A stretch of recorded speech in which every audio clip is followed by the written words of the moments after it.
భారత సైనిక దళాలు ఆపరేషన్ సింధూర్ను సక్సెస్ చేయడంతో తాండూరులో తిరంగ యాత్ర నిర్వహించారు. బీజేపీ, కాంగ్రెస్ తిరంగ అభియాన్ కమిటీ, పలు సంఘాలు, పలు పార్టీల ఆధ్వర్యంలో తిరంగ యాత్ర విజయవంతంగా సాగింది.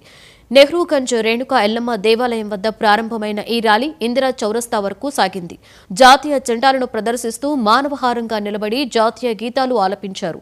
భారత వైపు ఎవరైనా కన్నెత్తి చూడాలంటే భయపడే విధంగా కేంద్ర ప్రభుత్వం చర్యలు తీసుకోవడం అభినందనీయమని కొనియాడారు. ఈ కార్యక్రమంలో కాంగ్రెస్ నాయకులు బుయ్యని శ్రీనివాసరెడ్డి, మున్సిపల్ మాజీ చైర్పర్సన్లు స్వప్న పర్మల్, కోట్రిక విజయలక్ష్మి, వెంకటయ్య, బీజేపీ రాష్ట్ర కార్యవర్గ సభ్యులు రమేష్ కుమార్, పట్టణ అధ్యక్షులు నాగారం మల్లేష్, జిల్లా నాయకులు కృష్ణ ముదిరాజ్, మనోహర్ రావు, గాజుల శాంతకుమారి, బంటారం భద్రేశ్వర్, రజనీకాంత్ తదితరులు పాల్గొన్నారు.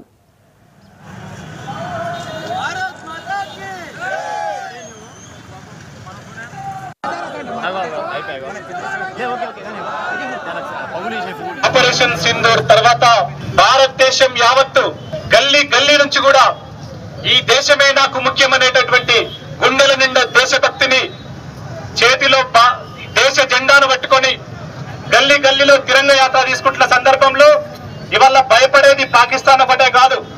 మొన్న జరిగినటువంటి ఆపరేషన్ సింధూర్ లో వివిధ దళాల శక్తి సామర్థ్యాలన్నీ కూడా భయపడ్డటువంటి వాళ్ళ శక్తి సామర్థ్యాలకు భయపడ్డ మొట్టమొదటి దేశం అమెరికా అండ్ చైనా దేశం.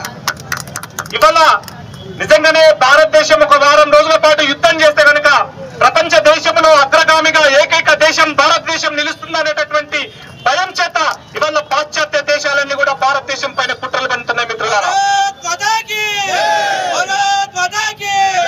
ఈ శక్తి సామర్థ్యాలు అంటే ఇవన్నీ కూడా ఇవి కేవలం టెక్నాలజీతోటో లేకుంటే కేవలం ఇతరత్ర శక్తుల